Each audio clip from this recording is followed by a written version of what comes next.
Good morning class. जय श्री श्याम। आज हम शुरू करेंगे chapter 5 the fundamental unit of life. Chapter जो है इसमें हम कोशिका के बारे में बात करेंगे। कोशिका जो होती है वो किसी भी सजीव की सबसे छोटी संरचनात्मक और क्रियात्मक इकाई होती है। सभी सजीवों का जो शरीर है वो कोशिका से निर्मित होता है। कोशिका के बारे में सबसे पहले रॉबर्ट हुक ने 1665 ईस्वी में बताया था। रॉबर्ट हुक जो हैं इन्होंने क्या किया था, कॉर्क की छाल ली थी और स्वनिर्मित सूक्ष्मदर्शी से उस कॉर्क की छाल को देखा तो उन्हें उस कॉर्क की छाल में कई खांचे दिखाई दिए, खांचनुमा कई सारी संरचनाएं दिखाई दी बिल्कुल इस तरह से। तो उन्होंने इनको नाम दिया कोशिका। जो कोशिका है उसे इंग्लिश में सेल कहते हैं और ये एक लैटिन भाषा का शब्द है जिसका अर्थ होता है छोटा कमरा। तो इस तरह से रॉबर्ट हुक ने क्या किया, कोशिका की खोज की। लेकिन ये जो कोशिकाएं थी ये कैसी थी, मृत थी। ठीक है, कॉर्क की जो छाल होती है उसकी कोशिकाएं मृत थी। जीवित कोशिकाओं का अध्ययन किया था ल्यूवेनहॉक नामक वैज्ञानिक ने, यानी सबसे पहले कोशिका के बारे में हमें बताया रॉबर्ट हुक ने। लेकिन वो कोशिका कैसी थी, मृत कोशिका। जीवित कोशिका के बारे में जीवित कोशिका को सबसे पहले देखा ल्यूवेनहॉक ने। अब देखिए हम बात करते हैं सजीव किसके बने होते हैं। हम सजीवों की बात कर रहे हैं, जीव जंतु पेड़ पौधे ये सभी। तो ये किसके बने होते हैं, यहाँ पे एक गतिविधि दे रखी है। हम क्या करेंगे, प्याज का एक टुकड़ा लेंगे। प्याज जो होता है उसमें कई सारी लेयर होती हैं, उसका जो बाहर का कवर होता है उसे हम हटा देंगे और क्या करेंगे, उसका एक टुकड़ा लेंगे। और आप प्याज खाते हो गर्मियों में तो आपने देखा होगा प्याज के दोनों तरफ झिल्लियाँ होती हैं पतली पतली। तो हम क्या करेंगे, किसी चिमटे की सहायता से जो प्याज का टुकड़ा है उसके अंदर की तरफ से झिल्ली को हम क्या करेंगे, हटाएंगे और उसे तुरंत पानी में रख देंगे। वॉच ग्लास, जो कांच की कटोरी नुमा संरचना होती है उसे वॉच ग्लास कहते हैं। तुरंत हम क्या करेंगे, प्याज के टुकड़े से झिल्ली को हटा के इस वॉच ग्लास में रख देंगे। ये इसलिए रखते हैं ताकि ये सूखे नहीं। इसे सूखने से बचाने के लिए और मुड़ने से बचाने के लिए हम क्या करते हैं, पानी के अंदर रख देते हैं। अब हम क्या करेंगे, एक कांच की स्लाइड लेंगे, इस पर पानी की एक बूंद डालेंगे। हम क्या करेंगे, एक स्लाइड लेंगे, कांच की एक पट्टी होती है जिसे स्लाइड कहा जाता है।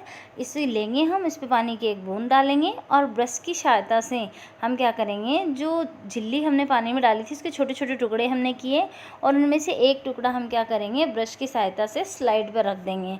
अब हम क्या करेंगे, इस पर एक बूंद सैफ्रामाइन की डालें और इस पर हम क्या करेंगे, कवर स्लिप लगा देंगे। कवर स्लिप क्या होती है, स्लाइड जो होती है उसके ऊपर चौकोर या गोलाकार छोटा टुकड़ा होता है कांच का, जो कि इसके ऊपर हम रख देंगे ताकि ये जो प्याज की झिल्ली है, झिल्ली का टुकड़ा जो है वो टूटे नहीं।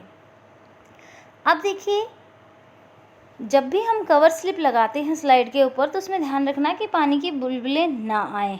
अब देखिए हमने प्याज की झिल्ली की अस्थायी स्लाइड बनाई है, यानी परमानेंट स्लाइड हमने नहीं बनाई है। इसे कम शक्ति वाले और उससे बाद उच्च शक्ति वाले संयुक्त सूक्ष्मदर्शी में देखें।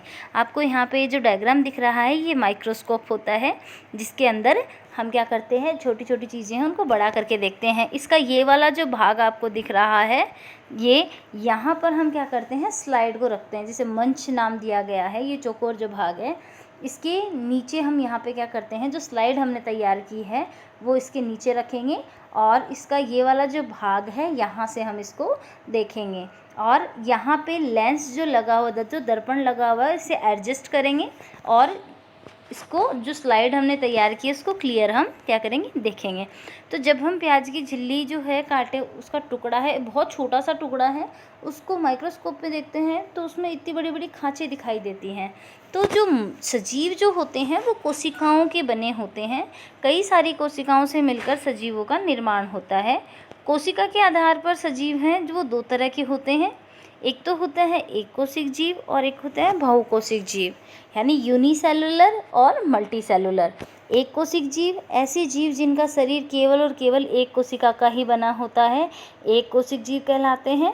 और ऐसे जीव जिनका शरीर दो या दो से ज़्यादा कोशिकाओं का बना होता है वो बहुकोशिक जीव कहलाते हैं। हमारे शरीर में बहुत सारी कोशिकाएं हैं, करोड़ों अरबों कोशिकाएं हैं, तो हमारा शरीर, हम क्या हैं, बहुकोशिक हैं। अगर हम अमीबा की बात करें तो अमीबा का पूरा शरीर अपने आप में ही एक कोशिका ही है, तो वह एक कोशिक जीव है। यानी ऐसे जीव जिनका शरीर केवल एक कोशिका का ही बना हो। आप ध्यान दें, हमने जो प्याज की स्लाइड देखी इसमें छोटे छोटे आकार की जो संरचनाएं हैं इन्हें हम कहते हैं कोशिका। ये छोटी छोटी संरचनाएं जो हम देख रहे हैं सलकंद प्याज की मूलभूत इकाई है। इन संरचनाओं को ही कोशिका कहते हैं। न केवल प्याज बल्कि जितने भी जीव जंतु हैं हम अपने आसपास देखते हैं वो सब कोशिकाओं के बने होते हैं। अगर हम अपनी बात करें हमारे शरीर के किसी छोटे हिस्से को, जैसे हाथ में, या फिर हम बात करते हैं गाल है, इसके आसपास की जब स्किन उतरती है तो उस छोटी सी स्किन के टुकड़े को जब हम माइक्रोस्कोप में देखते हैं तो इस तरह की खांचे ही दिखाई देती हैं। अब ध्यान दें कि वे सभी कोशिकाओं से जो जीव होते हैं हम अपने आसपास देखते हैं वो सभी कोशिकाओं से मिलकर बने होते हैं। इनमें से कुछ एक कोशिक जीव होते हैं और कुछ बहुकोशिक जीव होते हैं। आवर्धक लेंस की खोज के बाद सूक्ष्मदर्शी का आविष्कार संभव हो सका। यह पता चला कि एकमात्र कोशिका स्वयं में ही एक संपूर्ण जीव जैसे एमीबा, क्लेमाइडोमोनास, पैरामीशियम, बैक्टीरिया हो सकते हैं। यानी कुछ ऐसे भी जीव हैं जिनका शरीर अपने आप में पूरा एक कोशिका ही है, यानी एक कोशिका ही संपूर्ण जीव हो सकती है। इन सजीवों को एक कोशिक जीव कहते हैं। इसके अतिरिक्त बहुकोशिक जीवों में अनेक सारी कोशिकाएं होती हैं, उन्हें बहुत सारे अंग होते हैं, तंत्र होते हैं, वो क्या कहलाते हैं? बहुकोशिक जीव कहलाते हैं। ठीक है, तो एक कोशिक और बहुकोशिक में क्या अंतर हो गया? ऐसे जीव जो कि एक ही कोशिका के बने होते हैं वो एक कोशिक, और जो दो या दो से ज़्यादा कोशिकाओं से मिलकर बने होते हैं वो बहुकोशिक जीव कहलाते हैं। अब देखिए यहाँ पे कोशिका का सबसे पहला पता जो इसके बारे में बताया था रॉबर्ट हुक ने 1665 ईस्वी में। ये आपके बहुत बार क्वेश्चन आता भी है एग्ज़ाम में भी, और जनरल नॉलेज के लिए भी आपको पता होना चाहिए कि जो कोशिका की हम बात कर रहे हैं, जो सजीवों की आधारभूत इकाई है, उसका सबसे पहले हमें इसके बारे में बताया था रॉबर्ट हुक ने, और ईयर था 1665। इसके बाद हम अगर इस कोशिका की बात करें, उसने कोशिका को कॉर्क की पतली काटने में अनगढ़ सूक्ष्मदर्शी की सहायता से देखा। ल्यूवेनहॉक 1674 इस ईयर के अंदर ल्यूवेनहॉक ने जो जीवित कोशिका देखी थी। ल्यूवेनहॉक ने सबसे पहले उन्नत सूक्ष्मदर्शी से तालाब के जल में स्वतंत्र रूप से जीवित कोशिकाओं का पता लगाया। तो ध्यान रखना, सबसे पहले कोशिका के बारे में बताया रॉबर्ट हुक ने, ठीक है, लेकिन वो कोशिकाएं कैसी थी? मृत थी। जीवित कोशिकाओं के बारे में सबसे पहले किसने बताया? ये बताया हमें ल्यूवेनहॉक ने। कब? 1674 में। रॉबर्ट ब्राउन, ध्यान रखना, दो साइंटिस्ट मैंने आपको बताए हैं, एक तो रॉबर्ट हुक और एक ल्यूवेनहॉक। ठीक है, तो रॉबर्ट हुक जैसा ही एक और नाम आ रहा है रॉबर्ट ब्राउन। रॉबर्ट हुक जो है उन्होंने कोशिका के बारे में बताया था, और कोशिका के बीचों बीच जो डार्क घेरा सा होता है, बीच में जो केंद्रक होता है, उसके बारे में बताया था रॉबर्ट ब्राउन ने। रॉबर्ट ब्राउन ने 1831 में कोशिका में केंद्रक का पता लगाया था। ध्यान रखना, मैं वापस रिपीट कर रही हूँ आप लोगों को, जीवित कोशिका की खोज की थी ल्यूवेनहॉक ने 1674 में, और मृत कोशिका के बारे में सबसे पहले बताया था, या कोशिका के बारे में सबसे पहले बताया था रॉबर्ट हुक ने 1665। और कोशिका के अंदर जो केंद्रक पाया जाता है, इस केंद्रक के बारे में बताया था रॉबर्ट ब्राउन ने 1831। ठीक है, इसके बाद देखिए ईजे पुरोकुंज ने 1839 में कोशिका में स्थित तरल जैविक पदार्थ जीव द्रव्य का नाम दिया। जो जीव द्रव्य नाम किसने दिया था? पुरोकुंज ने दिया था।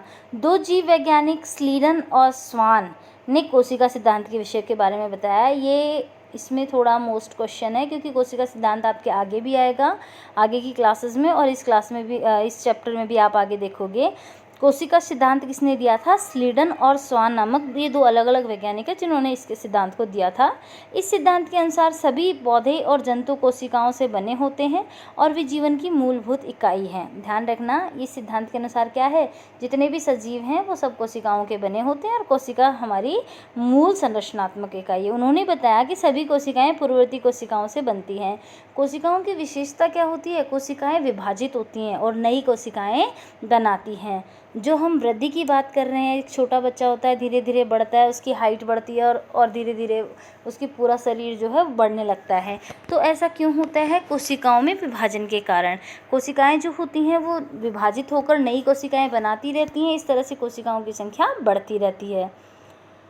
जो विर्चो नामक वैज्ञानिक हैं ने कोशिका सिद्धांत को और आगे बढ़ाया। उन्होंने बताया कि सभी कोशिकाएं पूर्ववर्ती कोशिकाओं से बनती हैं। 1940 में इलेक्ट्रॉन सूक्ष्मदर्शी की खोज के बाद कोशिका की जटिल संरचना तथा बहुत से अंगों को समझना संभव हो पाया है।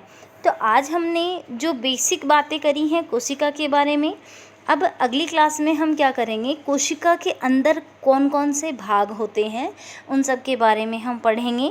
तो आज के लिए जो आपके क्वेश्चंस हैं वो मैं आपको पीडीएफ फाइल में सेंड कर दूंगी। और जो ये कोशिका के बारे में मैंने आज आपको सामान्य जानकारी दी है, इसे आपको वीडियो को अच्छे से देखना है, उसके बाद बुक से आपको रीड करना है। और अगर आपको कुछ समझ में नहीं आए तो आप मेरे से क्वेश्चन कर सकते हैं। Thank you.